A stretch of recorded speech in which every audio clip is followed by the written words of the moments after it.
Você sabia que, ao tratar uma fratura, precisamos encontrar o equilíbrio perfeito entre deixar o osso se mexer e deixar ele totalmente imóvel? Quando um osso se quebra, o desafio começa. O objetivo é criar uma fixação que seja biomecanicamente sólida, mas ao tempo biologicamente amigável. Biologicamente, a fixação deve ser mínima o suficiente para não atrapalhar a natureza, ou seja, nada muito invasivo. Mas mecanicamente, ela precisa ser forte o bastante para permitir que a pessoa se movimente e para que o osso suporte a carga. Aí vem o dilema. Quanto mais rígida a fixação, melhor a mobilidade, mas isso pode atrapalhar a formação de calo ósseo, que é essencial para a cura. Esse conflito é chamado de paradoxo da fixação interna. De um lado, a rigidez é necessária para a recuperação da função do osso. Do outro lado, a flexibilidade é fundamental para estimular o processo natural de cura e recuperar a resistência original. Por exemplo, uma tala é pouco invasiva e permite movimento, o que favorece o crescimento do calo ósseo. Já uma placa rígida, embora estabilize bem, pode impedir esse movimento e levar à perda óssea por desuso, a chamada osteoporose sob placa. Nesse vídeo vamos ver fundamentos biomecânicos por trás da fixação do osso, quais são os tipos de implantes, como cada técnica impacta na cura e quais as estratégias que podemos usar para equilibrar isso. Na imagem 1.1 do Rockwood, olha só ela. Aqui a gente mede a resistência de um osso ao ser comprimido. A força, o F, é aplicada e o osso deforma, altera e diminui o ΔL. Com isso, dá para calcular a deformação ou o strain, que é a razão entre essa mudança de altura e a altura original do osso. Lembrando que strain ou deformação, em português, é quando um material se estica ou se comprime quando uma força é aplicada. Imagina assim, se você tiver uma mola de 10 cm e puxar até ela ficar com 11 cm, ela se alongou 1 cm. O strain é essa mudança de tamanho dividida pelo tamanho original. No osso, quando um osso é comprimido, como no caso da imagem do cilindro, ele diminui de altura um pouquinho. Essa pequena mudança na altura do osso em relação à altura original é o que chamamos de strain. Strain é uma medida de quanto algo se deforma, quanto sofre uma força. Se o material se deforma muito, o strain é alto. Se o material quase não se deforma, o strain é baixo. E como saber se um implante é forte o suficiente? Sobre a biomecânica na fixação óssea. Quando falamos de uma fratura, cirurgia, implantes, você já parou para pensar que como nós sabemos se o material que vai dentro do osso é forte o suficiente? E mais, será que ele pode ser forte demais a ponto de atrapalhar a cura? Nós temos essa tabela aqui, com materiais e seus valores, simplificadas. Essa tabela aqui traz os principais materiais usados dentro da ortopedia, como o osso, o cimento ósseo, o titânio e o aço inoxidável. E cada uma delas tem 4 características importantes que a gente precisa entender para saber quando usar e quando evitar. No módulo de Young, rigidez é o quanto o material resiste a se deformar quando sofre uma carga. Um exemplo prático, o aço inoxidável tem 200 GPa, ele é super rígido. Só para esclarecer, GPa significa gigapascal, Pascal, que é uma unidade de medida de pressão ou tensão muito usada em engenharia biomecânica. PA, Pascal, é uma unidade básica de pressão no sistema internacional. E gigapascal é 1 bilhão de pascals. No contexto de materiais como osso, titânio e aço, gigapascal é utilizado para expressar um módulo de elasticidade, também chamado módulo de Young, que indica o quanto o material resiste a se deformar quando ele é comprimido ou esticado. É prático, só tem uns nomes meio estranhos. Por exemplo, o ácido inoxidável tem 200 gigapascal, super rígido. O polietileno, usado em prótese, tem 0,9 gigapascal, ele é mais flexível. O osso cortical ele tem 17 gigapascal, então ele é mais intermediário. Quanto maior o valor, mais difícil de deformar.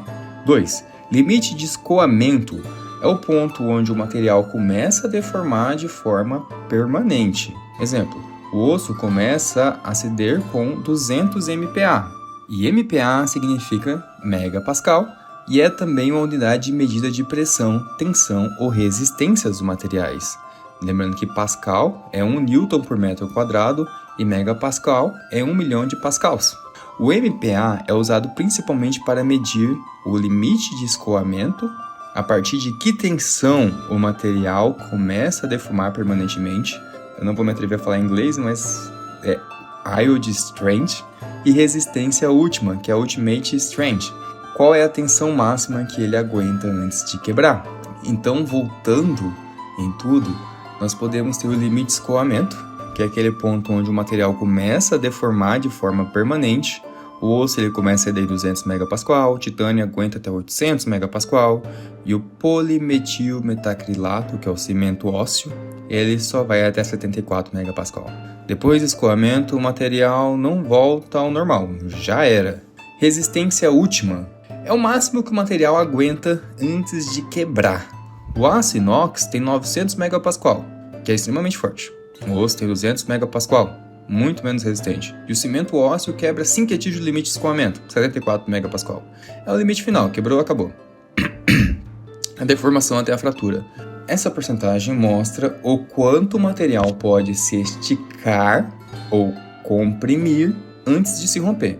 O polimetilmetacrilato, 2%, quebra rápido, quase sem aviso. O titânio, 10%, pode deformar bastante antes de falhar. E o aço inoxidável, 12%. Ele é ainda mais seguro nesse sentido.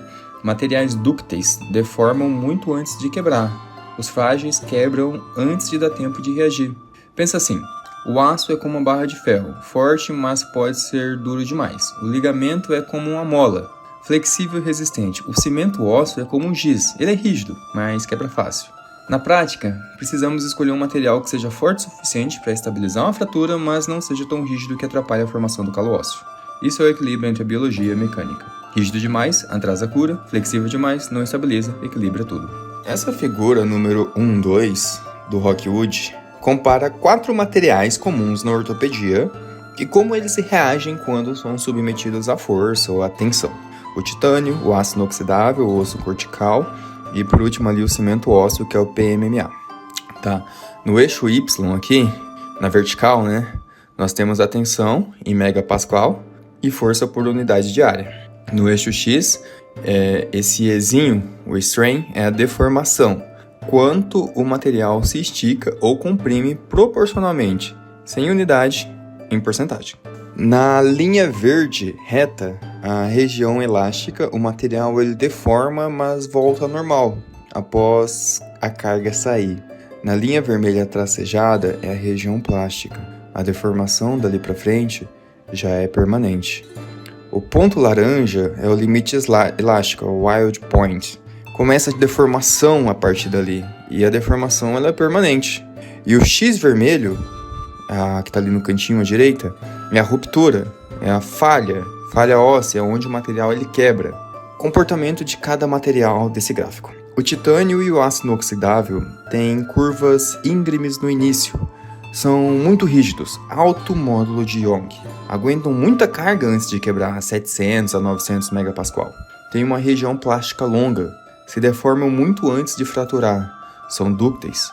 Ideais para placas, hastes, próteses, que devem resistir repetidas cargas e durar anos. O osso cortical, ele é rígido, mas ele é frágil. O ponto de fratura, ou seja, ali o X, está quase colado ao ponto de escoamento, que é o ponto zero. Não há região plástica. Ele tem pouca deformação antes de quebrar, mais ou menos 3%. Pouca coisa. O osso pode quebrar antes do implante metálico. Isso que é importante na prática, especialmente em trauma direto. Importante para prever falhas ósseas em vez de falhas do material da placa. O cimento ósseo, PMMA, ele é muito menos rígido e pouco resistente. A fratura com muita pouca deformação, 2%.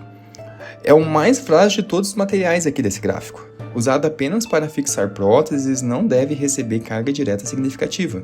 Sobre conceitos biomecânicos, materiais biológicos são diferentes de metais. Tecido ósseo, tendões e cartilagens têm comportamento não linear, não seguem uma reta no gráfico. São dependentes da direção de carga, ou seja, são anisotrópicos. E têm viscoelasticidade. A resposta ela depende da velocidade e do tempo de carga. Anisotropia do osso. Mais rígido e mais resistente ao longo do eixo longitudinal. menos resistente em direção transversal. Fraturas por torção ou flexão em cortes transversais acontecem com menos energia que fraturas longitudinais. De maneira resumida, o que falamos até agora, o MPa, megapascal, ele mede a força que o material aguenta antes de deformar ou quebrar. O strain é a quantidade que o material se estica ou comprime comparado ao tamanho original. A região elástica é a deforma e volta ao normal, como se fosse uma mola. Deforma e volta, deforma e volta, deforma e volta. A região plástica, ela deforma, mas ela não volta, é permanente. Deforma e fica para lá. O ponto de escoamento é onde o material começa a se deformar permanentemente. Onde ele começa. É o gatilho. E o ponto de fratura é onde o material quebra. A escolha do material certo é um equilíbrio entre a resistência, flexibilidade e biocompatibilidade. Um implante muito duro pode quebrar o osso, um implante muito mole pode falhar sob carga. Por isso, entender essas curvas é essencial para prevenir complicações e melhorar o resultado. Falei um pouco sobre anisotropia, viscoelasticidade e estrutura dos implantes. Então, entrando um pouco mais detalhado sobre isso. A anisotropia é a direção da força, o que muda tudo. O que é? A rigidez e a resistência de um tecido mudam dependendo da direção da carga. Exemplo aqui nessa imagem que o Rockwood traz, da anisotropia. Se aplicarmos força ao longo do osso, longitudinal, o osso é mais rígido. Se aplicarmos em 45 graus, a rigidez é intermediária, mais ou menos. Se for perpendicular ao osso, ele é menos rígido, ele é mais frágil. Então, a anisotropia é a rigidez e a resistência de um osso que mudam dependendo da direção da carga. Uma fratura causada por rotação ou torção, como numa queda com o pé preso, ocorre muito mais facilmente porque o osso ele é fraco em direção transversal, enquanto se fosse longitudinal, ao longo do osso não quebraria, talvez, porque o osso é mais rígido. Se fosse em 45 graus, mais ou menos. Viscoelasticidade.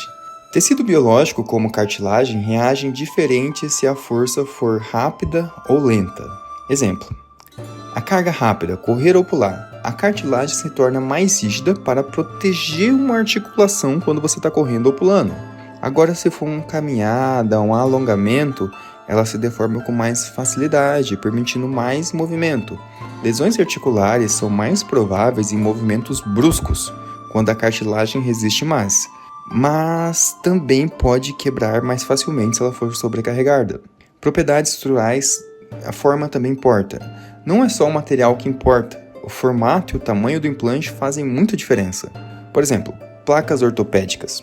A rigidez da placa, a flexão depende muito da fórmula, que é rigidez igual a E vezes I, onde esse E é o módulo de elasticidade, depende do material, como titânio ou aço, e I é o momento de inércia. Então, rigidez da flexão é igual a elasticidade multiplicado pela inércia. E placas retangulares vão ser inércia é igual a largura vezes espessura ao cubo dividido por 12. Dobrar a espessura aumenta a rigidez em 8 vezes. Dobrar a largura aumenta só em 2 vezes.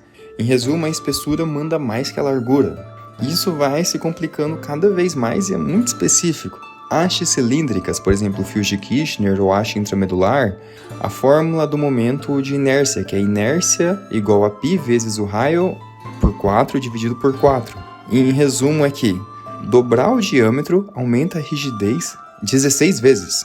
Implantes ocos funcionam bem com menos material. Um exemplo comparativo. Uma haste maciça de 10 mm tem uma inércia de 490 mm por 4. E isso, em resumo, é retirar o centro da haste, deixar oca, quase não muda a rigidez, mas reduz o peso, que é ótimo para a cirurgia. É um conceito bem específico que o Levo traz, mas em resumo é que a anisotropia significa que o tecido responde diferente conforme a direção que a força vai. Fraturas são mais comuns em torções ou flexões. A viscoelasticidade, a rigidez muda com a velocidade da carga. Movimentos rápidos aumentam o risco de lesão. E a geometria do implante, a forma e a espessura alteram a rigidez. Implantes espessos ou com maior diâmetro são, consequentemente, mais rígidos. Mas como a forma do implante afeta a resistência? A rigidez, a flexão, é a capacidade de um objeto resistir à curvatura quando submetido a uma força. Isso depende do material, sua rigidez própria, o módulo de elasticidade e da forma do objeto. E é isso que a figura mostra aqui. Para isso, usamos um conceito, o momento de inércia, que vai ser marcado por I. Ele mede o quanto a geometria da peça resiste à flexão. Por exemplo, ali no começo, placas, que são retângulos mais achatados. A fórmula seria inércia igual a W, que é a largura, multiplicado por T ao cubo, que é a espessura, dividido por 12. Então, I igual a W por T dividido por 12. O que mais importa? A espessura, porque ela está elevada ao cubo. Um exemplo prático. A placa fina e larga ela tem baixa rigidez. A placa espessa, mais alta, ela é muito mais rígida, mesmo sendo mais estreita. Em resumo, dobrar a espessura, a rigidez aumenta em 8 vezes, dobrar a largura, a rigidez só dobra. Na segunda imagem está os wires, que são os fios, pinos cilíndricos, como os fios de Kirchner. Aqui nós temos que a inércia é igual a π, d, que significa diâmetro, por 4 dividido por 64. Aqui o que manda é o diâmetro ao expoente 4. O fio com 1 mm, a inércia é de 0,05 mm ao expoente 4. O fio com 10 mm, a inércia é igual a 490 mm. Olha na imagem como que muda. Um aumento de 5 vezes no diâmetro gera um aumento de quase 10.000 vezes em inércia. Em resumo, pequenas mudanças no diâmetro têm um grande efeito gigantesco na rigidez. Hastes intramedulares, ela é basicamente ali inércia, π, d de diâmetro externo, que é o d maiúsculo, e o d minúsculo, que é de diâmetro interno, que é o oculado, dividido por 64. Mesmo com um centro oco, a rigidez pode ser quase a mesma que a de uma haste sólida. Em exemplo prático, uma haste maciça de 10 mm é de 487 ali na primeira.